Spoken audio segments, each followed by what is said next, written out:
ലോക chapter 1 ചന്ദ്രയിൽ super പവേഴ്സും ഇമ്മോർട്ടാലിറ്റിയുമുള്ള ഒരുപാട് characters ഉണ്ട്. എന്നാൽ ഇവയൊന്നും ഇല്ലാത്ത നമ്മൾ ഓഡിയൻസ് പെർസ്പെക്റ്റീവിൽ നിന്ന് ഇക്കാരണം കൊണ്ട് വളരെയധികം റിലേറ്റബിൾ ആയ നമ്മളെപ്പോലെ പവേഴ്സ് ഒന്നുമില്ലാതെ ലോകത്ത് ജീവിക്കുന്ന ഒരാളാണ് നസ്ലൻ്റെ സണ്ണി എന്ന ക്യാരക്ടർ. ഇക്കാരണം കൊണ്ട് തന്നെ ക്യാരക്ടർ പലർക്കും ഫേവറേറ്റ് ആയിട്ടുണ്ടായിരിക്കും. എന്നാൽ നസ്ലൻ്റെ സണ്ണി എന്ന ക്യാരക്ടർ ഒരിക്കലും ഒരു നോർമൽ ഹ്യൂമൻ അല്ല എന്നും എന്തൊക്കെയോ മിസ്റ്ററുകൾ ചുറ്റിപ്പറ്റി കിടപ്പുണ്ടെന്നും പല ക്ലൂസ് സിനിമയിലുടനീളമുണ്ട്. ഇവയ്ക്കൊന്നും പൂർണ്ണമായൊരു എക്സ്പ്ലനേഷൻ ഇല്ല, ഫ്യൂച്ചറിൽ പേ ഓഫ് കിട്ടാം എന്ന രീതിയിലാണ്. ഇപ്പോൾ ഏറ്റവും അധികം ഡിസ്കസ് ചെയ്യപ്പെടുന്ന തിയറികളിലൊന്നാണ് ഒരുപക്ഷെ നസ്ലൻ്റെ ക്യാരക്ടറായ സണ്ണി വെയർവൂൾഫ് ആണോ എന്നത്. വെയർവൂൾഫ് ഒരിക്കലും നമ്മുടെ കേരള ഐതിഹ്യങ്ങളിൽ വരുന്ന ഒന്നല്ല, വെസ്റ്റേൺ കൺട്രീസിൽ വളരെയധികം പോപ്പുലറായ ഒന്നാണ്. അപ്പോൾ എങ്ങനെയാണ് വെയർവൂൾഫ് ഇവിടെ കണക്റ്റ് ആവുമെന്ന് ചോദിച്ചു കഴിഞ്ഞാൽ, ചന്ദ്ര തന്നെ പറയുന്നുണ്ട് ചന്ദ്രയ്ക്ക് പാസ്റ്റിൽ 1905 ഒരു ബ്രിട്ടീഷ് ഓഫീസറായ ബോയ് ഫ്രണ്ട് ഉണ്ടായിരുന്നു. അതേ ബോയ് ഫ്രണ്ടിൻ്റെ സെയിം മുഖമാണ് നസ്ലൻ്റെ സണ്ണിക്കുള്ളതെന്ന്. സോ ഇത് വെച്ചുകൊണ്ട് ഈ ഒരു ക്യാരക്ടർ വെയർവൂൾഫ് ആണെന്നുള്ള ചില തിയറികളാണ് ഇപ്പോൾ വരുന്നത്. അപ്പോൾ നമുക്ക് ആ ഒരു തിയറികളെ കുറിച്ചിട്ടും വെയർവൂൾഫുകളെ പറ്റി ഓവറോളും ഇന്നത്തെ വീഡിയോ ഡിസ്കസ് ചെയ്യാം. Welcome to showdown talkies. ഞാൻ ശ്രീനന്ദൻ ചെങ്ങന്നൂർ. നൂറ്റാണ്ടുകൾക്ക് മുമ്പ് തന്നെ വെസ്റ്റേൺ കൺട്രീസിൽ വളരെയധികം പ്രചാരത്തിലുള്ള ഒരു മിത്താണ് വെയർവൂൾഫിൻ്റേത്. ഇതിൻ്റെ ഏൻഷ്യൻ റൂട്ട്സ് തേടി പോവുകയാണെങ്കിൽ ഗ്രീക്ക് മിത്തോളജിയിലെ കിങ് ലിക്കോണിൻ്റെ കഥയിലേക്ക് പോകേണ്ടി വരും. അർക്കേഡിയയിലെ രാജാവായിരുന്നു കിങ് ലിക്കോൺ. ഇടിമിന്നൽ ദേവനായ സ്യൂസിന് ഹ്യൂമൻ ഫ്ലഷ് സെർവ് ചെയ്ത് ട്രിക്ക് ചെയ്യാൻ ഈ കിങ് ലിക്കോൺ ശ്രമിക്കുന്നുണ്ട്. എന്നാൽ ഇത് മനസ്സിലാക്കിയ സ്യൂസ് കിങ് ലിക്കോണെ ശപിക്കുന്നു. അയാളൊരു വൂൾഫായി മാറട്ടെ എന്നായിരുന്നു ആ ശാപം. അങ്ങനെയാണ് വെയർവൂൾഫിൻ്റെ ഒരു ജനനം ആദ്യമായിട്ട് മിത്തോളജിയിൽ കടന്നു വരുന്നത്. ലിക്കാന്ത്രോപ്പി എന്ന് പറഞ്ഞിട്ടുള്ള ഒരു ടേമിനോട്ടും ഇത് കടന്നു വന്നു. വൂൾഫ്മാൻ കണ്ടീഷൻ എന്നാണ് ലിക്കാന്ത്രോപ്പി അറിയപ്പെടുന്നത്. ഇതുകൂടാതെ നോഴ്സ് ആൻഡ് ജർമ്മൻ ലോറിലും പല രീതിയിലുള്ള വെയർവൂൾഫ് ഒറിജിൻസ് പറയുന്നുണ്ട്.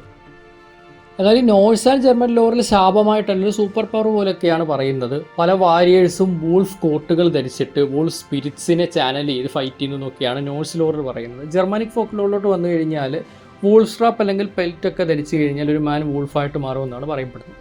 മിഡീവൽ യൂറോപ്പിലോട്ട് പോയി കഴിഞ്ഞാൽ നിങ്ങൾ പലരും കേട്ടിട്ടുണ്ടായിരിക്കും വിച്ച് ക്രാഫ്റ്റ് ആൻഡ് കഴ്സസ് എന്ന് പറഞ്ഞിട്ട് അവിടെ ഒരു വലിയ ഏരിയ തന്നെയുണ്ട്. അതായത് പല സ്ത്രീകളെയും വിച്ചസ് ആണെന്ന് അക്യൂസ് ചെയ്തിട്ട് വിച്ച് ട്രയൽസ് നടത്തി കൊല്ലുന്ന കുറേ കാര്യങ്ങളൊക്കെ പണ്ട് നടന്നിട്ടുണ്ടായിരുന്നു. ഇതുപോലെ വെയർവൂൾഫ് ട്രയൽസും നടന്നിട്ടുണ്ടെന്നാണ് പറയപ്പെടുന്നത്. സോ അക്കൂട്ടത്തിൽ പുരുഷന്മാരാണ് കൂടുതലും വെയർവൂൾഫ്സ് ആയിട്ട് പറയപ്പെടുന്നതെങ്കിലും സ്ത്രീകളും വെയർവൂൾഫ്സ് ആയിട്ട് അക്യൂസ് ചെയ്ത് കൊന്നിട്ടൊക്കെ ഉണ്ടായിരുന്നു. എങ്ങനെയാണ് ആൾക്കാർ വെയർവൂൾഫ് ആവുന്നതെന്ന് അന്ന് പറയുന്ന ഒരു കഥയായിരുന്നു. ഒരു വിച്ചോ സോഴ്സറോ കഴ്സ് ചെയ്യുന്നു, അല്ലെങ്കിൽ വൂൾഫ് സ്കിൻ ബെൽറ്റ് ധരിക്കുന്നു, വൂൾഫ്സ് കുടിച്ച വെള്ളം, അതായത് ഇപ്പോൾ നദിയിൽ നിന്ന് പൊഴിയുന്നൊക്കെ വൂൾഫ്സ് കുടിച്ച വെള്ളം കുടിക്കുകയാണെങ്കിൽ വെയർവൂൾഫായിട്ട് മാറും. അല്ലെങ്കിൽ ഒരു ബാഡ് ഒമനായിട്ട് ഇവർ പറയുന്നത് ക്രിസ്മസ് ഈവിന് ജനിക്കും എന്നൊക്കെയാണ്. ഇങ്ങനെ പല കാരണങ്ങൾ കൊണ്ട് ആൾക്കാർ വെയർവൂൾഫായിട്ട് മാറുന്നു. ഇവരൊക്കെ പണിഷ് ചെയ്യപ്പെടേണ്ട സിന്നേഴ്സ് ആണെന്ന് പറയപ്പെടുന്നു. അങ്ങനെ പലരെയും വെയർവൂൾഫ് ട്രയൽസ് വെച്ചിട്ട് മിഡീവൽ യൂറോപ്പിൽ കൊന്നതായി പറയപ്പെടുന്നുണ്ട്. വെയർവൂൾഫ് എന്ന് പറയുമ്പോൾ എല്ലാവർക്കും പെട്ടെന്ന് മനസ്സിൽ വരിക പൂർണ്ണചന്ദ്രൻ അഥവാ ഫുൾ മൂണിൻ്റെ ദിവസം ആൾക്കാർ ഫുള്ളി ഒരു വൂൾഫായിട്ട് മാറുന്നു, അതാണ് വെയർവൂൾഫ് എന്നാണല്ലോ. പക്ഷെ ആദ്യകാലങ്ങളിൽ ഇങ്ങനെ ആയിരുന്നില്ല. എല്ലാ വെള്ളിയാഴ്ചയും ഇവർ വെയർവൂൾഫായിട്ട് മാറും എന്നൊക്കെയായിരുന്നു മിത്തുകൾ. പിന്നീടാണ് പതിയെ ഇത് ഫുൾ മൂണുമായിട്ട് കണക്ട് ചെയ്യാൻ തുടങ്ങിയത്. രാത്രികളിൽ മാജിക് ഓയിൻമെൻറ്റ്സ് പുരട്ടിയിട്ടൊക്കെ പലരും വെയർവൂൾഫായിട്ട് മാറുമെന്നും ചില സ്റ്റോറീസൊക്കെ ഉണ്ടായിരുന്നു. അതേപോലെ ഇവർ ജസ്റ്റ് ശാപം പിടിച്ച മോൺസ്റ്റേഴ്സ് അല്ല, ഇവർ വിച്ചസിനെ പോലെ തന്നെ ട്രെയിൻഡ് ആണ്, ഇവർക്ക് വേറെ കുറേ പവേഴ്സ് ഉണ്ടെന്നൊക്കെയും അങ്ങനെ പല രീതിയിലുള്ള കഥകളുണ്ടല്ലോ. പൊതുവെ പ്രഡേറ്റേഴ്സായിട്ട് തന്നെയാണ് വെയർവൂൾഫ്സിനെ ചിത്രീകരിക്കപ്പെട്ടിട്ടുള്ളത്. ലൈഫ് സ്റ്റോക്കിനെയും ചിൽഡ്രനെയൊക്കെ അറ്റാക്ക് ചെയ്ത് കൊന്നു തിന്നുന്ന ആൾക്കാരായിട്ടാണ് വെയർവൂൾഫ്സിനെ പറയുക. ഒറ്റയ്ക്ക് സഞ്ചരിക്കുന്നവരാണ് വെയർവൂൾഫ്സ് എന്നും പറയപ്പെടുന്നു. അതേപോലെ ബ്ലഡ് ലസ്റ്റ് അൺകൺട്രോളബിൾ ആണെന്ന് പറയുന്നത്. നമ്മൾ വാമ്പേഴ്സിൻ്റെ ബ്ലഡ് ലസ്റ്റ് ഒരു ലോകയിലടക്കം പലയിടത്തും കണ്ടിട്ടുണ്ട്. അതിനേക്കാളും അൺകൺട്രോളബിൾ ആണ് ബ്ലഡ് കണ്ടു കഴിഞ്ഞാൽ വെയർവൂൾഫ്സിൻ്റെ അവസ്ഥയെന്നാണ് പറയപ്പെടുന്നത്. അതേപോലെ ആദ്യകാലങ്ങളിലൊക്കെ ഫുൾ വൂൾഫായിട്ട് മാറുന്നു എന്ന രീതിയിലാണ് ഈ വെയർവൂൾഫ്സിൻ്റെ മിത്ത് ഉണ്ടായിരുന്നെങ്കിൽ പിന്നീടാണ് ഹാഫ് മാൻ ഹാഫ് വൂഫ് എന്നൊരു പരിപാടി വരുന്നത്. പകുതി മനുഷ്യൻ പകുതി ചെന്നായ എന്നൊരു മിത്തിലോട്ട് കടന്നു വരുന്നത്. ഇനി വെയർവൂൾഫുകളെ എങ്ങനെ കൊല്ലാം അല്ലെങ്കിൽ എങ്ങനെ തിരിച്ചാക്രമിക്കാമെന്ന് ചോദിക്കുകയാണെന്നുണ്ടെങ്കിൽ ഹോളിവുഡിൽ മെയിനായിട്ടും പറയപ്പെടുന്ന സ്റ്റോറീസിൽ സിൽവർ ബുള്ളറ്റാണ് കടന്നു വരുന്നത്. സിൽവർ ബുള്ളറ്റ് യൂസ് ചെയ്ത് കഴിഞ്ഞാൽ കൊല്ലാൻ പറ്റും എന്നൊക്കെയാണ്. എന്നാൽ അതിനൊരുപാട് മുമ്പ് തന്നെ അയൺ വെപ്പൺസ്, അയൺ എന്ന് പറയുന്നത് ആൻറ്റി മാജിക്കായിട്ടാണ് പണ്ട് കാലങ്ങളിൽ കരുതപ്പെട്ടിരുന്നത്. സോ ഈ അയൺ വെപ്പൺസ് യൂസ് ചെയ്ത് കഴിഞ്ഞാൽ വെയർവൂൾഫിനെ തൊപ്പിക്കാൻ പറ്റുമെന്നും അയൺ വെച്ചിട്ട് കത്തിയും വാളും ഒക്കെ ഉണ്ടാക്കി കൊല്ലാൻ പറ്റുമെന്നും പറയപ്പെടുന്നു. അതേപോലെ holy waters and prayers use ചെയ്യുക, അതേപോലെ ബോഡി കത്തിക്കുക, അങ്ങനെ കുറേ സ്റ്റോറീസൊക്കെ വെയർവൂൾഫിനെ എങ്ങനെ കൊല്ലാം എന്ന രീതിയിലും കടന്നു വന്നിട്ടുണ്ട്. പക്ഷേ ഞാൻ നേരത്തെ പറഞ്ഞാൽ ഹോളിവുഡിലൊക്കെ മോസ്റ്റ്ലി സിൽവർ ബുള്ളറ്റ് യൂസ് ചെയ്യുക എന്നൊരു മെത്തേഡാണ് എപ്പോഴും കടന്നു വരുന്നത്. അങ്ങനെ മെഡീവൽ യൂറോപ്പിൽ പല കഥകളുണ്ടായിരുന്ന വെയർവൂൾഫിനെ ലോകമെമ്പാടും പോപ്പുലറാക്കിയത് ഹോളിവുഡിലൊരു സിനിമയാണ്. 1941 ദ വൂൾഫ്മാൻ എന്ന ബ്ലാക്ക് ആൻഡ് വൈറ്റ് സിനിമ. യൂണിവേഴ്സലിൻ്റെ ക്ലാസിക് മോൺസ്റ്റർ സീരീസുകളിലൊന്നായിരുന്ന വൂൾഫ്മാനിലാണ് വെയർവൂൾഫുമായിട്ട് ബന്ധപ്പെട്ട ചില അലിഖിത നിയമങ്ങൾ ആദ്യമായി വരുന്നത്. ഫുൾ മൂൺ നൈറ്റ്സിൽ മാത്രമാണ് ഇവർ വെയർവൂൾഫായിട്ട് ട്രാൻസ്ഫോം ആവുക. സിൽവർ ബുള്ളറ്റ് കൊണ്ടേ കൊല്ലാൻ പറ്റുകയുള്ളൂ. അതേപോലെ ഒരു വെയർവൂൾഫ് സാധാരണ ഒരു മനുഷ്യനെ കടിച്ചാൽ ആ മനുഷ്യനും വെയർവൂൾഫായിട്ട് മാറും. ഇങ്ങനത്തെ നമ്മൾ പോപ്പുലറായിട്ട് പണ്ട് മുതലേ കേൾക്കുന്ന ആ ഒരു റൂൾസ് ഉണ്ടല്ലോ, ആ റൂൾസ് എല്ലാം ആദ്യമായിട്ട് കൊണ്ടുവന്നത് ദ വോൾഫ്മാൻ ആണ്. അതിനു മുമ്പ് ഞാൻ നേരത്തെ പറഞ്ഞതുപോലെ പല പല കഥകളായിരുന്നു വെയർവൂൾഫ്സിനെ പറ്റിയിട്ടുണ്ടായിരുന്നത്. അതിൽ നിന്ന് ഇൻസ്പയർഡ് ആയിട്ടാണ് ഒരു പ്രോപ്പർ വേർഷൻ വോൾഫ്മാനിൽ കടന്നു വന്നത്. ഇത് അവിടെ വലിയൊരു സെൻസേഷണൽ ഹിറ്റായി. അതിനുശേഷം ഒരുപാട് സിനിമകളിൽ ഇൻസ്പയർഡ് ആയിട്ട് വന്നു, ഒരുപാട് കൊമിക്കുകൾ വന്നു. അങ്ങനെയാണ് വെയർവൂൾഫ് എന്ന കോൺസെപ്റ്റ് ലോകമെമ്പാടും പോപ്പുലർ ആയത്. ഹോളിവുഡിലെ വെയർവൂൾഫ്സിൻ്റെ കോർ പവേഴ്സ് നോക്കുകയാണെന്നുണ്ടെങ്കിൽ മനുഷ്യരെക്കാളും വളരെയധികം സ്ട്രെങ്ത് ഉള്ള പല വാമ്പയേഴ്സിനെയും വരെ ഇടിച്ച് കീഴ്പ്പെടുത്താൻ പറ്റുന്ന, സ്റ്റീലൊക്കെ വലിച്ചു കയറാൻ പറ്റുന്ന ലെവലിൽ നഖങ്ങളുള്ള ക്യാരക്ടേഴ്സായിട്ടാണ് വെയർവൂൾഫ്സിനെ പറഞ്ഞിട്ടുള്ളത്. പിന്നെ എൻഹാൻസ്ഡ് സെൻസസ് നല്ലപോലെ ഉണ്ട്. അതായത് സ്മെല്ല്, ഹിയറിങ്, നൈറ്റ് വിഷൻ ഇതൊക്കെ വളരെയധികം ഹൈ ആയിരിക്കും. പിന്നെ പെട്ടെന്നുള്ള ഹീലിംഗ് ഫാക്ടറാണ്. ഇപ്പോൾ സ്റ്റീലോ അല്ലെങ്കിൽ ഫയറോ കൊണ്ടല്ല അറ്റാക്ക് ചെയ്യുന്നുണ്ടെങ്കിൽ വളരെ വേഗം തന്നെ മുറിവുകൾ ഉണങ്ങാൻ വെയർവൂൾഫ്സിന് സാധിക്കും.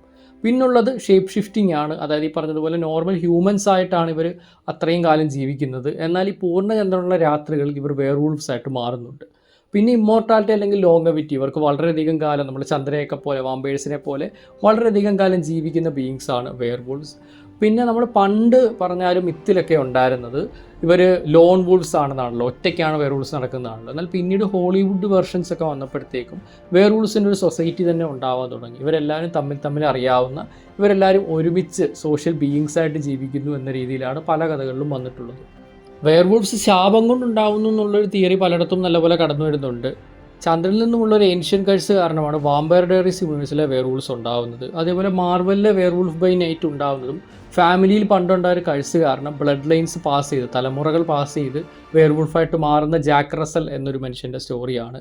അതേപോലെ ട്വൈലൈറ്റ് സാഗയിലോട്ട് വന്നു കഴിഞ്ഞാൽ ക്ലാസിക് ആയിട്ടുള്ള വെയർവൂൾഫ്സ് അല്ല, പക്ഷേ കുറച്ചുകൂടി ഒരു ഷേപ്പ് ഷിഫ്റ്റേഴ്സ് ആണ് എന്ന രീതിയിലാണ് അവിടുത്തെ ക്യാരക്ടേഴ്സിനെ കാണിച്ചിട്ടുള്ളത്. ടീൻ വൂൾഫ് എന്ന സീരീസിലാണ് വെയർവൂൾഫിനെ ഏറ്റവും ഫോക്കസ് ചെയ്ത് കാണിച്ചിട്ടുണ്ടായിരുന്നത്. അതിൽ നോർമലായിട്ട് ഈ പറഞ്ഞ ഒരു അലിഖിത നിയമങ്ങളുണ്ടല്ലോ, അതൊക്കെയായിരുന്നു കൂടുതലും ഫോളോ ചെയ്തിട്ടുണ്ടായിരുന്നത്. എന്നാൽ അവിടേക്ക് ജാപ്പനീസ് കിറ്റ്സുനെ അടക്കമുള്ള മറ്റൊരുപാട് മിത്തിക്കൽ ക്രിയേച്ചേഴ്സിനെ കൊണ്ടുവന്നിട്ട് ഗ്ലോബൽ ലോറുമായിട്ട് കണക്ട് ചെയ്തിട്ടുണ്ടായിരുന്നു. നമ്മുടെ ലോകയിലേക്ക് കടന്നു വന്നാലും ഇത്തരത്തിൽ പുറത്തുള്ള വെയർവൂൾഫ്സ് അടക്കമുള്ള മറ്റ് മിത്തുകളെ കണക്ട് ചെയ്ത് ഗ്ലോബൽ ലോറിലോട്ടുള്ളൊരു പ്രവേശനമായിരിക്കും വരും സിനിമകൾ ഉണ്ടാവുക എന്ന് നമുക്ക് വേണമെങ്കിൽ പ്രതീക്ഷിക്കാം. പിന്നെ ലോകയുമായി ഏറ്റവും അധികം സിമിലാരിറ്റീസ് ഉണ്ടെന്ന് പലരും പറയപ്പെടുന്ന ഒരു മൂവി സീരീസാണ് അണ്ടർവേൾഡ്. അണ്ടർവേൾഡിൽ വാമ്പേഴ്സ് വേഴ്സസ് വെയർവൂൾഫ്സിൻ്റെ വലിയൊരു ക്ലാഷ് തന്നെ നടക്കുന്നുണ്ട്. അതൊരു വെയർവൂൾഫ്സിനെ മിലിറ്റൻറ്റ് റെബൽസ് ആയിട്ടാണ് കാണിച്ചിട്ടുള്ളത്. സയൻസ് എൻഹാൻസ്ഡ് ട്രാൻസ്ഫോർമേഷൻസ് ആണ് അവർക്കതിലുള്ളത്.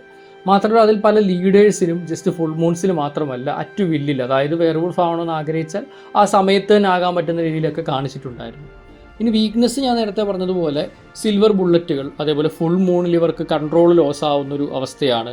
അതേപോലെ ഫയർ, പിന്നെ ചില വേർഷനുകളിലൊക്കെ വോൾസ് ബേൻ എന്ന് പറഞ്ഞിട്ടുള്ളൊരു ഹെർബുണ്ട്. ഈ ഒരു ഹെർബ് യൂസ് ചെയ്താൽ ഇതുവരെ വീക്കൻ ചെയ്യുകയോ അല്ലെങ്കിൽ വെയർവൂൾഫ്സിന് അവിടെ നിൽക്കാൻ പറ്റാതെ ഓടിപ്പോവുകയോ ചെയ്യേണ്ടി വരും. ഇങ്ങനെ പല പല കഥകളിൽ പല പല വേരിയേഷൻസ് ചെറിയ രീതിയിൽ ഹോളിവുഡിലും വന്നിട്ടുണ്ട്. ഇനി നമുക്ക് ലോകയിലേക്ക് തിരിച്ചു വരാം. 1905 ചന്ദ്രയ്ക്ക് ഇന്ത്യയിൽ ഒരു ബോയ് ഫ്രണ്ട് ഉണ്ടായിരുന്നു. നസ്ലൻ്റെ സണ്ണി എന്ന ക്യാരക്ടറിൻ്റെ അതേ മുഖമുള്ള ഒരു ബോയ് ഫ്രണ്ട്. ഇതൊരു ബ്രിട്ടീഷ് ഓഫീസർ ആയിരുന്നു എന്ന് പാസ്റ്റിലെ ആനിമേഷൻ കാണിക്കുമ്പോൾ നമുക്ക് മനസ്സിലാവുന്നുണ്ട്. ഈ ഒരു ക്യാരക്ടറിൻ്റെ പഴയൊരു ഫോട്ടോയും ചന്ദ്രയുടെ കയ്യിലുണ്ട്. ദേ ലിവ് അമംഗ്സ് ബുക്കിനകത്താണ് ചന്ദ്ര ഇത് നിലവിൽ സൂക്ഷിച്ചു വെച്ചിരിക്കുന്നത്. അപ്പോൾ ഇത് എന്താണ് സംഭവം, രണ്ടുപേർക്കും എങ്ങനെയാണ് ഒരേ ഫേസ് ആയെന്ന് ഒരുപാട് കൺഫ്യൂഷൻസ് എല്ലാവർക്കും ഉണ്ട്.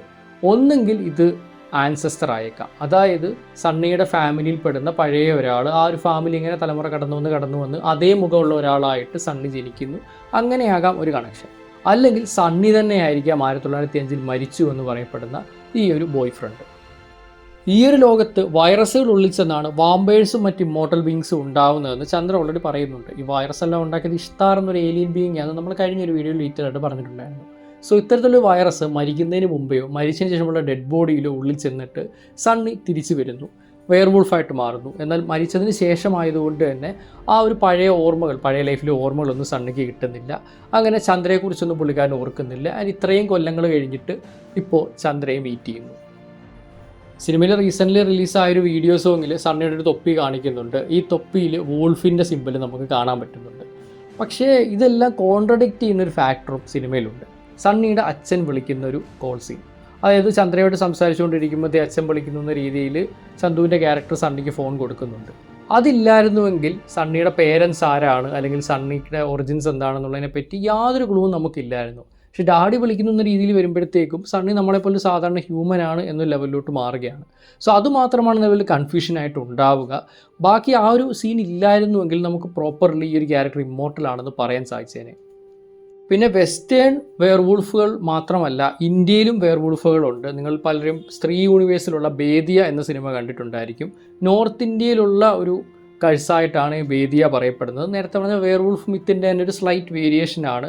ചില സമയത്ത് ബ്ലഡ് ലൈൻസിലൂടെ പാസ് ചെയ്തു വന്ന ഒന്നായിട്ടാണ്, അല്ലെങ്കിൽ ചില സമയത്ത് പണിഷ്മെൻ്റ് ആയിട്ടാണ് പറയപ്പെടുന്നത്. പിന്നെ സംസ്കൃത ടെക്സ്റ്റുകളിൽ വൃഗ എന്നൊരു വൂൾഫ് ഡീമനെ പറ്റിയിട്ട് പറയുന്നുണ്ട്. മനുഷ്യർ തിന്നുന്ന ശാപം പിടിച്ച ഒന്നായിട്ടാണ് വൃഗ കടന്നു വരുന്നത്.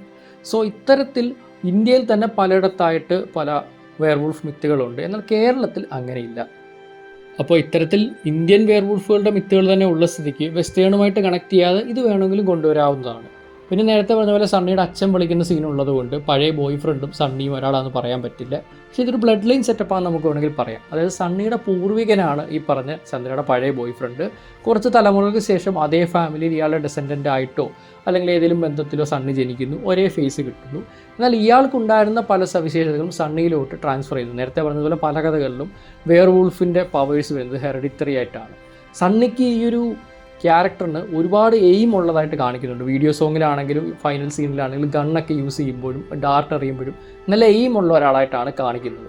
അപ്പോൾ അതൊരു പക്ഷേ ഈ പറഞ്ഞ വെയർവൂൾഫ് സ്കില്ലുകൾ ഉള്ളത് കൊണ്ടായിരിക്കാം, അല്ലെങ്കിൽ ആൻസസ്റ്ററിൻ്റെ പവേഴ്സ് ഈ പറഞ്ഞ ആ ഒരു എബിലിറ്റീസൊക്കെ ജെനറ്റിക്സായിട്ട് കടന്നു വന്ന് സണ്ണിക്ക് കിട്ടിയതും ആവാം. സോ ഇങ്ങനെ നമുക്ക് പല തിയറികൾ സണ്ണിയെപ്പറ്റി പറയാൻ പറ്റുമെങ്കിലും ഇത്തരത്തിലുള്ള ചെറിയ ക്ലൂസ് ഇട്ട് പോയതല്ലാതെ വേറെ ഒന്നും തന്നെ സണ്ണിയെപ്പറ്റി നമുക്ക് സിനിമയിൽ എക്സ്പ്ലിസിറ്റായി ലഭിക്കുന്നില്ല.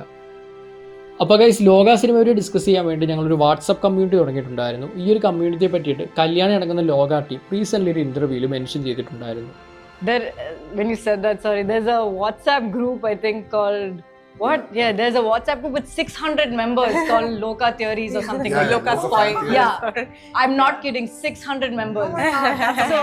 അപ്പോൾ എന്താണ് നിങ്ങൾക്ക് തോന്നുന്നത്? നസ്ലൻ്റെ ക്യാരക്ടർ വെയർവൂൾഫ് ആണോ? ആണെങ്കിൽ തന്നെ വെസ്റ്റേൺ ആയിരിക്കാമോ, ഇന്ത്യൻ ആയിരിക്കാമോ, അതേപോലെ മറ്റെന്തെങ്കിലും ആണോ വെയർവൂൾഫ് അല്ലാതെ? ഇനി അതൊന്നും അല്ല, ഒരു നോർമൽ ഹ്യൂമൻ മാത്രമാണോ?